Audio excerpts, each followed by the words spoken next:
Robert, I don't know if you're able to show us the platform itself and show how, for those people listening, probably it's not going to be a great description, but certainly for those people who can see this on YouTube, to show us how the platform is actually utilized and maybe what that interface looks like that clubs are going to use, head coaches, analysts, or whoever in the club when they're working with Impact see the platform, because it is so different from probably every other platform that's out there, whether it's a stats bomb or whether it's an Opta Y Scout. So I don't know if you're able to give us a description of the platform now. Yeah, just I suppose we can share a little bit without getting in too much trouble. So we have essentially two different platforms, I would say, from a web interface perspective. We have an analysis platform and a scouting platform. The scouting platform is also available on a mobile app for people who scout and go into stadiums.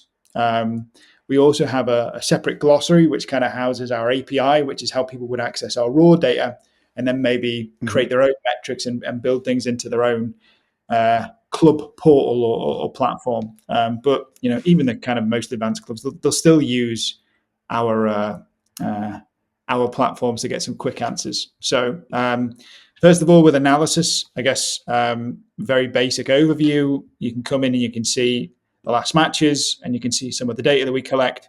I guess we can't go into the detail about every single one of these, but you've got some of our expected measures. So expected threat, which is kind of our overall model that looks at each individual action in the game, and different types of expected goals, whether it's a non-shot based model, which gives a value to actions that maybe aren't actual shots, but basically say, well, what if the player would have shot in that scenario? How valuable was it? A normal shot-based expected goals and a post-shot expected goals, which looks at the finishing quality of a team. Obviously, we can see here Manchester City look quite good in this game. That's ranked against the rest of the league this season. So of all 158 Premier League performances as of this date, their expected goal score ranks 54th of 158. So it's a high-level performance. That probably tells you a little bit about how the game panned out, but obviously we can come down here and look in a bit more of a nuanced way, the pack-in data. How did we get into those shooting positions? And quite an interesting game, to be quite honest. We mentioned before the idea of bypassing opponents and bypassing defenders and removing opponents with ball wins. This is what we call a radar chart. It allows you to look at how well a team has performed again against the rest of the league. You can see here Manchester City, by no surprise, were far more progressive, bypassing more opponents than Wolves in this game. Interestingly, though, and I guess if anybody who watched the game, it would be quite interesting to know that Man City seemed to struggle to break the defensive line of Wolves in this match. And Wolves actually took more defenders out of the game than Manchester City did. Now, we define defenders as the deepest five players at any given moment. Bypassing opponents can be any individual player, whether it's, Haaland or Bernardo Silva from Man City. But if you take the defenders out of the game, that in theory should lead to you scoring more goals. And we always use that correlation to the end result that we mentioned at the start as our proof of concept. Then that individual KPI, bypassing defenders, actually is the highest correlation in terms of winning a football match. So that tends to be the bottom line. And I would say that Wolves can count themselves quite unlucky in this game. One thing I should mention in the spirit of being able to make sure that everybody can understand the data, these are quite in-depth terms. Some people who haven't had a presentation from us, who haven't got a background in data, might not understand them. We always have a football language that kind of translates that into the data language. So it essentially just describes what we're measuring. So instead of bypassing opponents, it measures your ball progression, breaking of the opposition defense as opposed to bypass defenders, offensive interventions instead of removing opponents with ball wins. So it breaks it down into maybe a bit more of a football language that everybody should be able to understand. You can also look at that across the entire game for each of these individual KPIs. So we can look at how often the defensive line was broken by each individual team. Man City have started strong in the game, but throughout different moments, other teams were stronger. Obviously, towards the end, a bit of an onslaught from Man City, bypassing 6 more defenders than Wolves did from the 76th minute onwards. So Unfortunately, it probably led to the downfall. And yeah, without going into all the nuances of this, you've also got the phase of play. We go into more detail than I suppose what's typically seen as one team in possession or another. We break it down into transitional phases, structured possession phases, second ball and set piece phase. Interestingly, Man City, I think that's our fourth highest in the league this season. They spent 50% of the game in a structured possession, so they absolutely dominated. But you then might want to know, okay, in what phase did they create the chances from? Man City were very strong at creating XG from in possession phases, no surprise, and set piece. But Wolves were actually very strong from transitional moments. So again, breaking it down into that sort of nuanced idea of maybe what Wolves' game plan was can give you more of an idea about whether they got it right. Because just an overall idea of who had the highest XG might not particularly be what you're looking for. Wolves might have been able to at least create the chances in the phases that they want.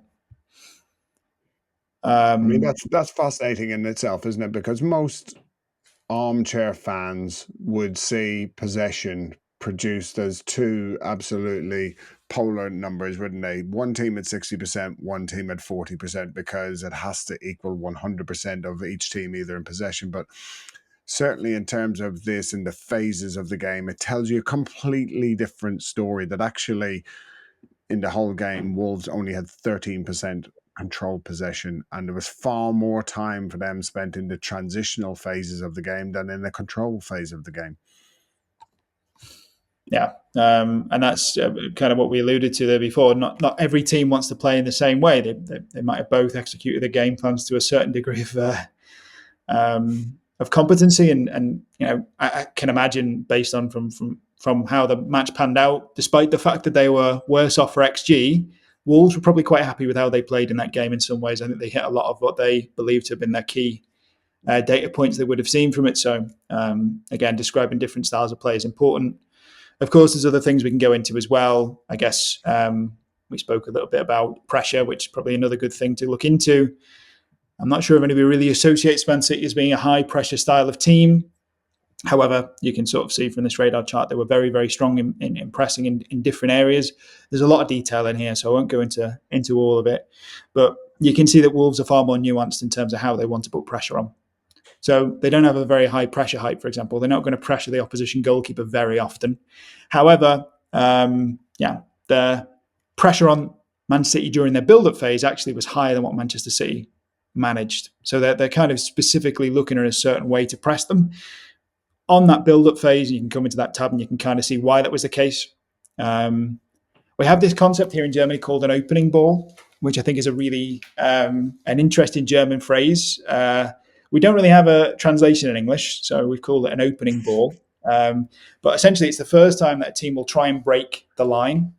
So, as opposed to looking at PPDA and looking at every single pass, we're now looking at, okay, when a person actually tries to break the line from the team, have you been able to put pressure on that individual pass? Because that probably is what you're trying to do if you're pressing the opposition. There's no point running after everybody like a headless chicken for them then to be able to play around your press, give it to the left back who's got acres of space and able to play a pass that he wants. If you're able to put them into a pressing trap that allows you to press the way that they're trying to build up and progress the ball, that's great. And we can see Wolves actually managed to press a large amount of Manchester City's opening balls when they tried to break the line, which is always a really good thing to see. So putting it into this context is I think always key. Just the total number of pressures or PPDA is often missing the point, I would say. Robert, Gary O'Neill's just texted me and just said, is there a VAR measurement in this model? That's what he wants to know for referees have the same statistical analysis.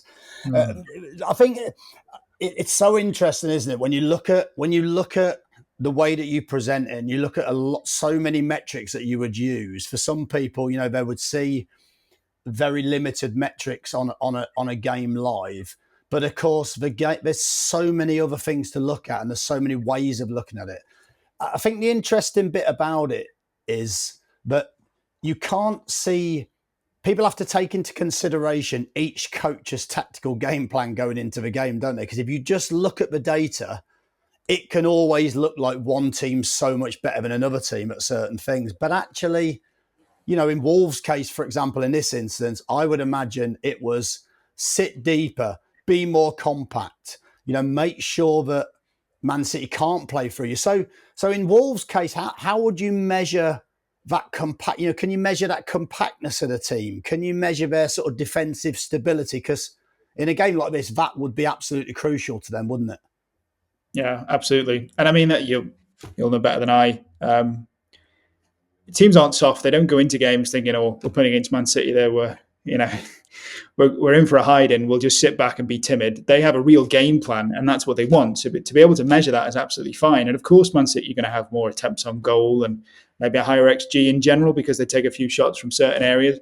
But they'll have their own KPIs that will describe that. The way that I would probably look at it is essentially that defensive line breaks, how often the opposition manages to break your defence.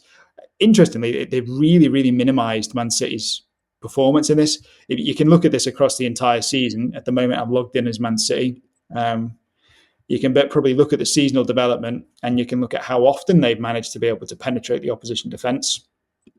Okay, maybe they've not been as strong this season. We can all remember the Arsenal game where they were very, very compact. It was around about the same level as them.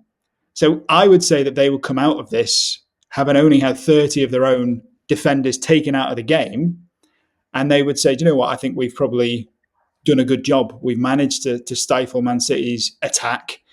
Of course, Man City found a way in the end, but there are teams that will look at it and say, okay, if we can look at it and keep it to only 30 suffered bypass defenders, as we'd usually call this from a data language perspective, then that's probably where we want to be for today. That's about our goal within this game.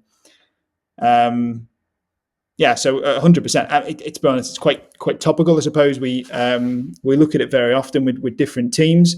I remember when Tuchel first came into Chelsea, he had a reputation, I suppose, for playing very attacking football, very fluid football, and I suppose everybody wanted to see maybe a replication of the Dortmund team or something along those lines. The first thing he fixed was the defence of the team.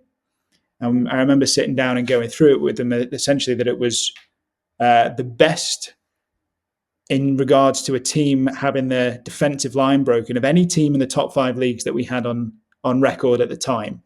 And I think it's only been equalled by Arsenal last season in the Premier League since then, of an average of, I think, 30 suffered bypass defenders per game. These benchmarks, I think, are really crucial in being able to actually measure the team's defensive performance and how solid they are. Not to say that every team needs to sit back like Wolves have done here, but it's a way of also winning games that obviously needs to be measured. It's really interesting because I saw a quote on your website, which I've seen previously from Tuchel, and I thought it'd be interesting, for England fans to have an understanding of what to expect. But he said, our players always got it when we presented your data. This is not rocket science. I think what he's obviously trying to say is, again, players can understand this data because it feels real to them. And that doesn't mean to say that other data providers aren't doing the same or trying to do the same. But I think that's the thing. It has a real flavour of every action that I achieve or do as a player. It's being judged in a performance way, So I think one of the things that you guys are doing at the moment, I mean, I'm pretty sure I've remembered this correctly, but for example, if I'm a defender and I get beaten, sometimes that, in some ways, that would go down as my poor play, my poor defender. But actually, some of it now you're trying to measure, have I been left isolated as a defender? Has somebody else been in a poor position? You'd sort of give us a little flavour of that type of thing, how you're sort of measuring positional play as well as a defender. Yeah, I suppose there's a few different ways in which we can go into it. And just in terms of the general data landscape, the way that we collect the data, it's event level data. So we'll be looking at events that can be seen that happen either on the ball or can be tagged like an action, like a pressure, for example. So again, you can't look at all of the context. And some clubs will have tracking data, which will look at where every single player is on the pitch at a time, and they can come up with a far better answer to this type of thing, I would say, and that's definitely the right approach to go through.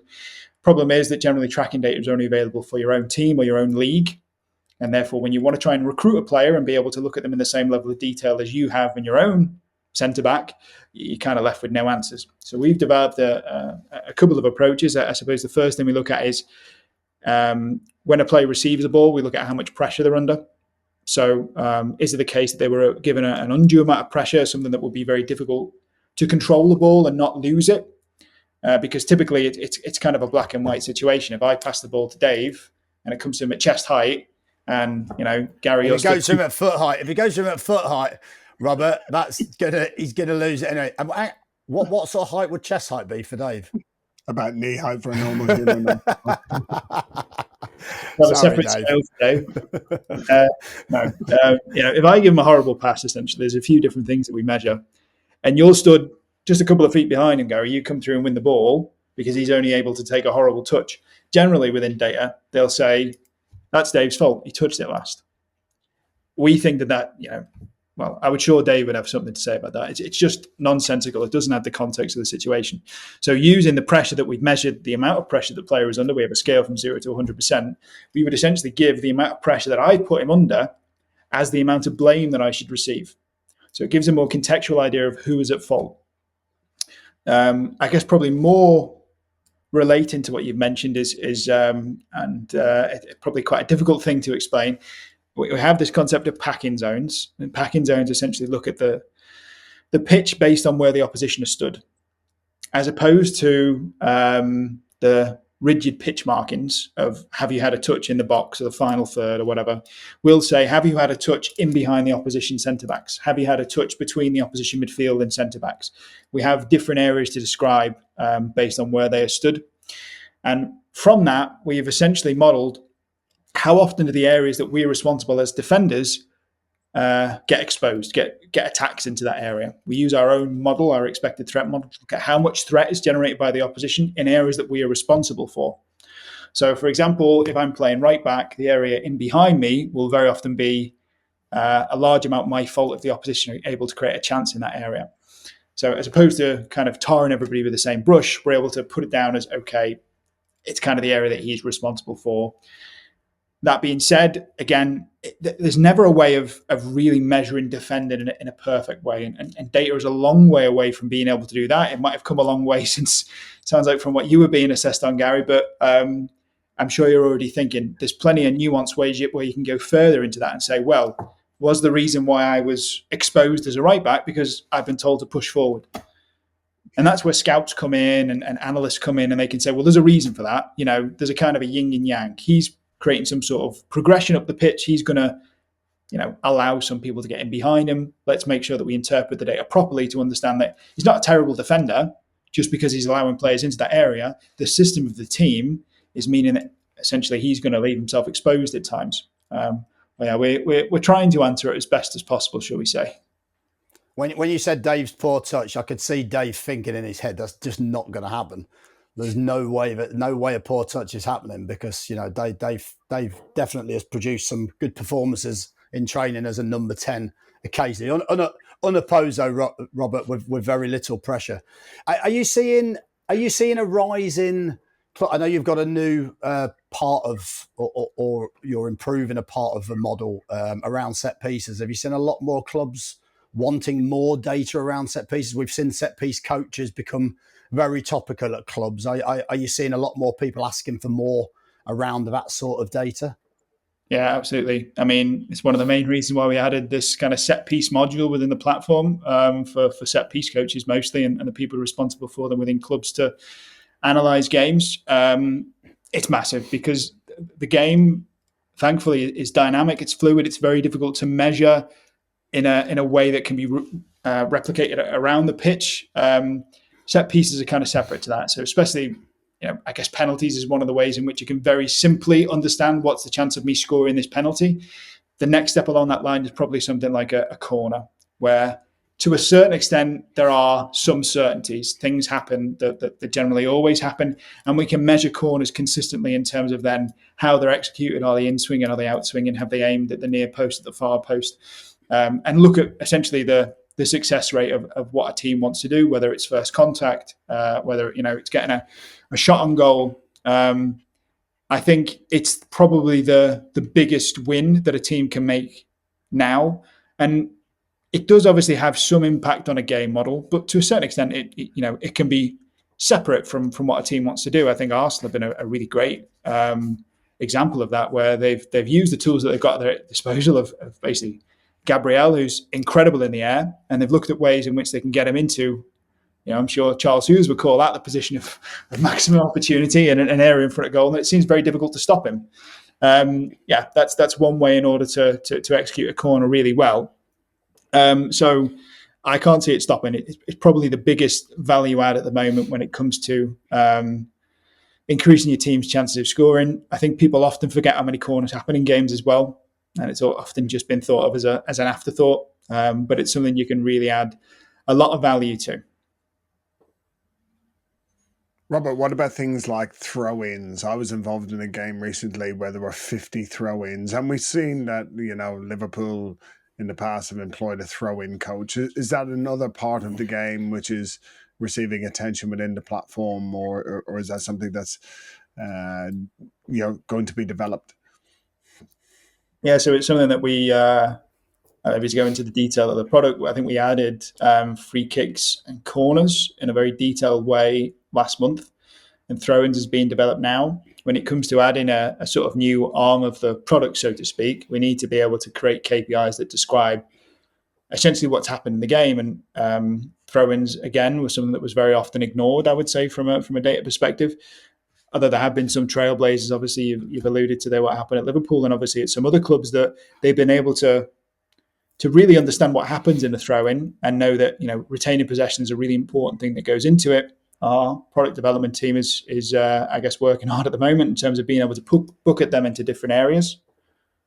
It's I would say quite an important thing to be able to look into as well. And I'm sure that at some point within the future, it will be the case that throwing coaches will be the norm within football clubs, specifically in the Premier League, when there's a budget there, and any value add, any marginal gain that they can find will be the most important thing for them.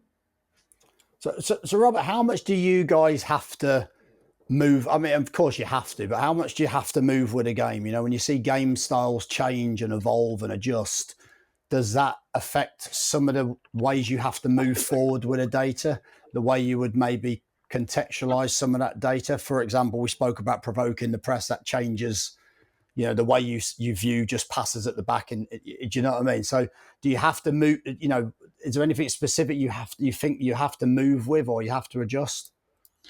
Yeah, I mean, I guess we mentioned it before, the game ebbs and flows in terms of technical trends and how people want to play. We've got our best ideas from the clubs that we work with, and they'll often come to us. Look, it sounds very sad, but we often lie awake at night here thinking about ways in which we can improve the way we measure the game. And we spend probably far too much time doing that. Certainly would be the case if you ask my wife. And yet, despite us spending so much time, people within football clubs who are working in different environments, that are working on certain things that they want to measure, will throw something to us very often in kind of an off-the-cuff way. Like, have you thought about measuring this? Thought about doing that? And you'll think, God, I thought I was obsessed with football. Why have I not thought about that? That would be massive. That would be a real value add to a lot of different clubs. So that's generally been the way in which we've developed the product. I mean, one of them, just over the last summer, very basic one, was a club's goalkeeper coach was hand coding for penalty shootouts which way their opposition goalkeeper was diving most often. And I guess that's just a normal thing that's been going on for years. And yet, to my knowledge, most data providers weren't really providing that. We're thinking, why? It's not much to do. Why did we not add that? Why is that not something we can do to help? So any feedback that we get from people within the game is most often the way in which we find a way to improve. And as tactical trends change, the data will change with it as well. We always want to remain relatively agnostic to the style, not tell anybody this is the right way to play, at least from a blank script perspective, and only be able to measure what's happening in the match. And I'm sure there'll be a different vogue formation or way of playing in 10 years' time. Hopefully we'll have made steps by that point to be able to measure that as well as it materializes. I've got one to add to your penalty data, Robert. I was in a seminar the other day, and actually most of the penalties missed in the last major competition were down to the time it took the penalty taker to take the penalty. So I think it was something like over 8 seconds and there was something like a swing of about 30% chance of missing. So actually, there's evidence to suggest if your goalkeeper can find ways to put the player off, like Martinez has done brilliantly, that actually has a bigger effect than, any. Obviously, you want all the information, but there's so many interesting things. And as a manager, it was the first time I thought, really, I didn't really understand that. I would presume that maybe the longer, the more composed player, but there's so many little trends that start to develop that you hear about that are, absolutely fascinating. So yeah, I won't charge you for that one. I'm sure there'll be some sort of middle ground. That's kind of the problem with data. If you take it as an approach to say, okay, people who've taken so long to take a penalty often miss. Some people might interpret that to say, well, we've got to take all our penalties as quickly as possible. So run, get the ball, put it on the spot, and sprint and take a shot. You need to add the context of what goes into it, and of course, the problem with modeling this type of thing is you need a large amount of data to be able to understand it. I guess just one individual tournament very often isn't enough really to glean many insights from. There aren't that many penalties taken. It's kind of been the problem with expected goals over the years in terms of not being able to put them into different buckets of, is it a long shot? Is it a shot from short distance, et cetera, et cetera. So the sample size is always a really important thing to consider. And often, unfortunately, we just don't have enough data to be able to provide meaningful answers to it. Yeah, it's fascinating when you start looking at the development of, everywhere from Charles Hughes to where we are now to where it's going to go in the future. I mean, it is the future of football in a lot of ways, isn't it? And we can only see the exponential rise in the amount of people involved in this side of the game over the last number of years. And it brings us to recruitment, because now when it comes to recruitment, it's not just, a scout's gone, likes the look of the player, like that's seen the Moneyball, somebody who can get on base. Now we want so much more information around the player, how he fits the coach's model, the game plan, or the club's game model. You guys must be in that realm as well, starting to create a narrative around other aspects of the game outside of how far someone can run, how many passes they complete, and so on. The scouting side must be big as well. 100%. I think actually feeding off somebody who knows far more than me within the world of data and football, Ian Graham, the one that used to run data at Liverpool. I remember one of the things that he presented, I think it was our conference, he spoke about the real value add to using data within football is for recruitment. So there are certain value adds that you can have for analysis, but I think what he meant was that the upside is just incredible from a recruitment side of things. If you can get it right and not sign a dud, that makes such a difference. And being able to understand that obviously comes with its challenges, but in the end, I think that the end positives that come from it are almost non-ending compared to if you were to, waste money on an individual player. I'm sure you've experienced in the past, and you feel like, you've got no way of playing the way you want to. So shall I share a little bit of the scouting platform? Does that make sense? Yeah, please do. Yeah, that'd be great. So maybe very, very simply, in terms of how we would look at an individual player, there is always an individual player profile on the platform, and you can look at their season so far. We then have an overall score. So there's what we call the IMPECT score. This is a kind of a one-size-fits-all idea of what goes into a right back. I always think this is a nice way of being able to measure the effectiveness of a player and how well they've played in general.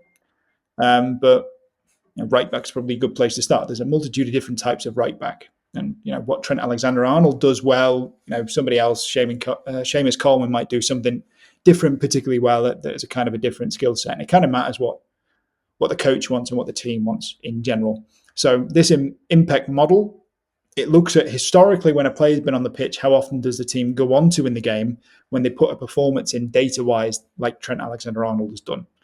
And we put it into a score from 0 to 100%. It's an individual score other than that, but this is just a percentile, as we call it.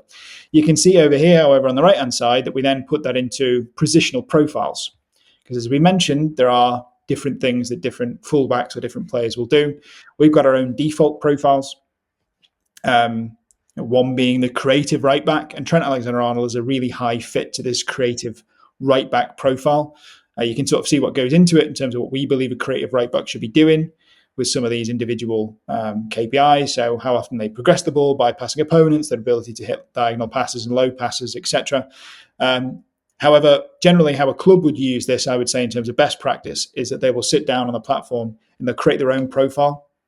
And they'll go through with whoever is in charge of the game model and they'll say, okay, based on what we want, what should a right back be doing?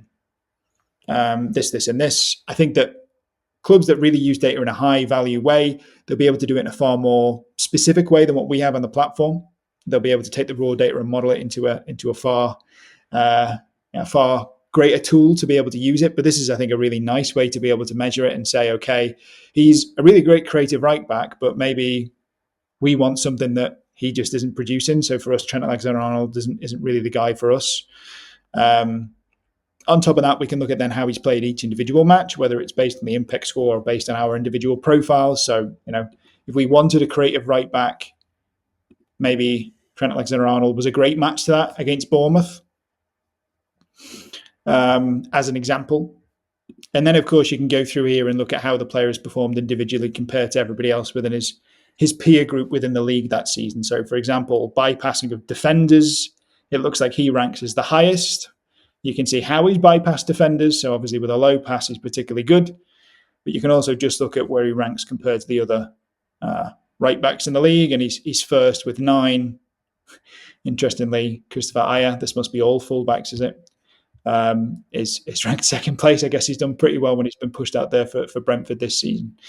And you can also see that per individual game. So, yeah, so quite a nice way to be able to look at it. So, Robert, could a club come to you and say, right, for example, we're looking for a creative right back. Could you give us the best 20 rank? And if, let's say it was Man City, can you give us the best 20 creatively ranked right backs on your system? Is that something that they could do so they could now start to narrow down that search? Is that how a lot of clubs would use it?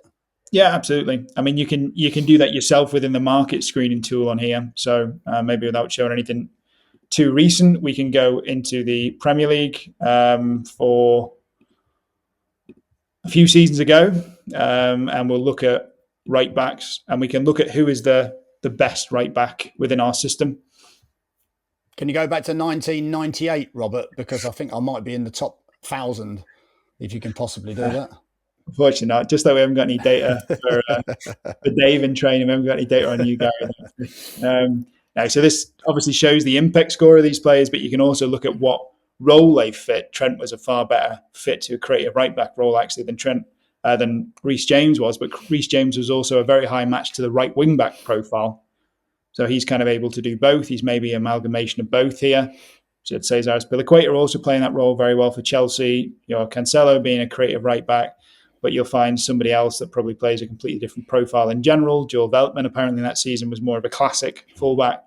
But the general way of doing it is you would create your own profile and you would say, okay, let's come up with our ideal right back that does this, this, this, and this. And it will be able to tell you then, based on the markets that you've decided to look in, who is the best player for that individual role.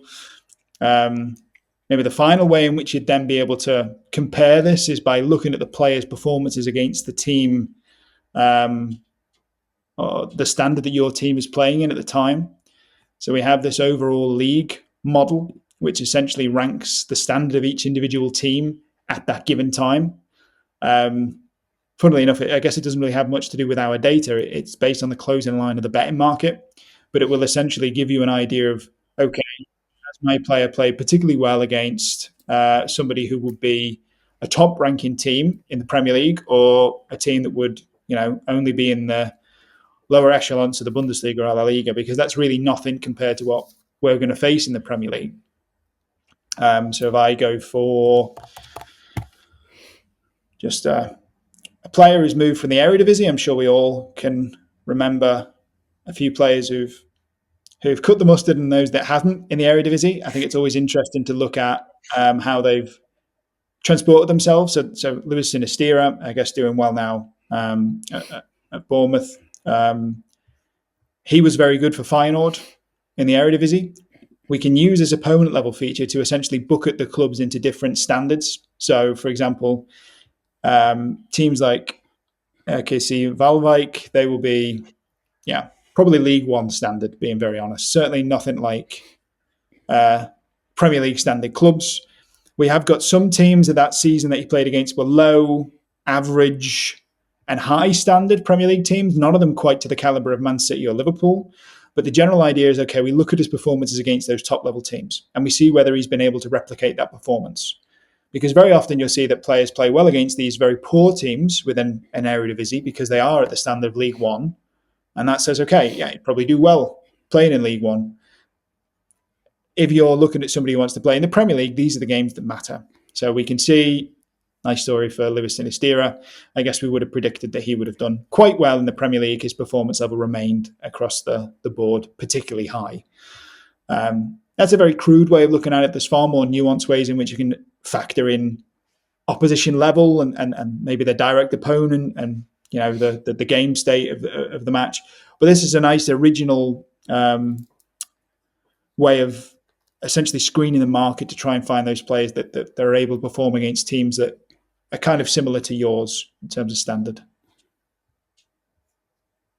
I mean, that's just fascinating, isn't it? The level of depth that you go into, the ability to weigh up individuals across different leagues across the world and being able to compare them to the standard that you want to recruit for has got to be a real godsend for those in recruitment who are trying under immense pressure from not only the fan base who want to recruit good players, but they have to also be answerable to a budget and to a club who want to make sure that every pound has got more than just its equivalence in return for value.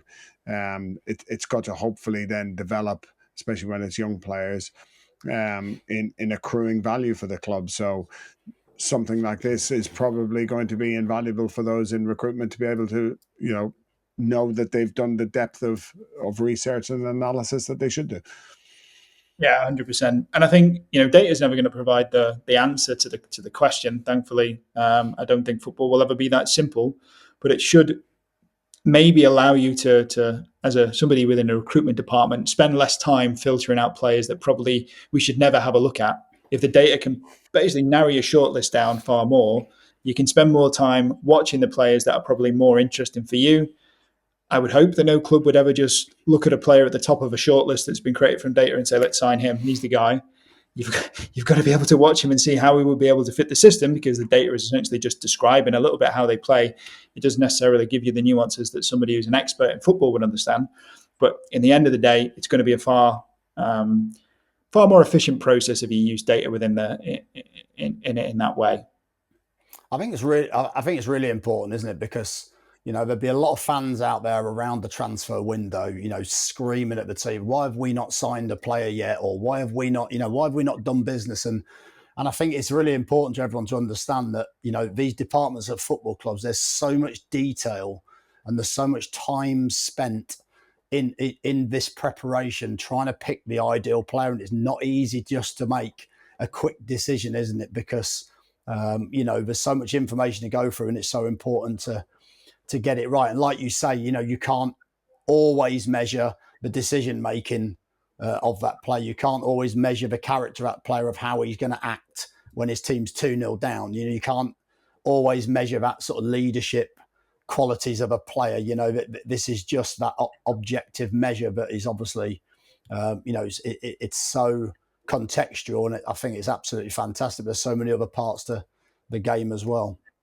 Yeah, very much so. And I think, to be honest, it probably just allows you to mitigate that short-termism that probably used to exist in a football club, where it used to be like, well, I know him, he was good at my club 5 years ago, we'll fix him, or he knows the league and therefore he'll be a great match regardless of what he's done this season already or last season, what the data says. It just allows you to basically not make that mistake. Maybe I'll show one more thing on the platform. I always think this is a really nice one from a data perspective. We often see recruitment departments going into an individual player in depth, thinking, okay, this guy is somebody we should really push now. I'll bring it to our head of recruitment or to the gaffer or to whoever else it might be and say, look, we've got to look at this guy. He's worth, I think, really considering.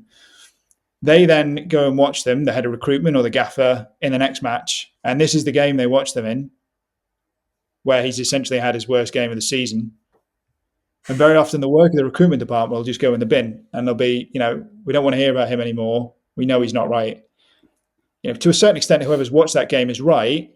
They've seen, I guess objectively one of the worst wingers in the Eredivisie that season. But it's just not a representative picture of the entire season. I mean, you couldn't pick the worst game to go and watch him, but it's happened countless times. So don't let that be the reason that you kind of miss out on a play like this. I think we've added this feature very recently, which I think is really nice. There's an algorithm in the background that essentially looks at the 3 most representative matches of a player across the season. So if you want to dive into the video, it would say, okay, don't watch him in a random match.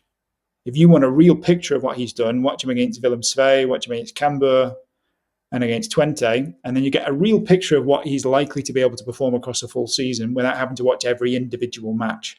Because from a data perspective, that epitomizes Lewis Sinistera as best as possible. Again, that's fascinating, Robert.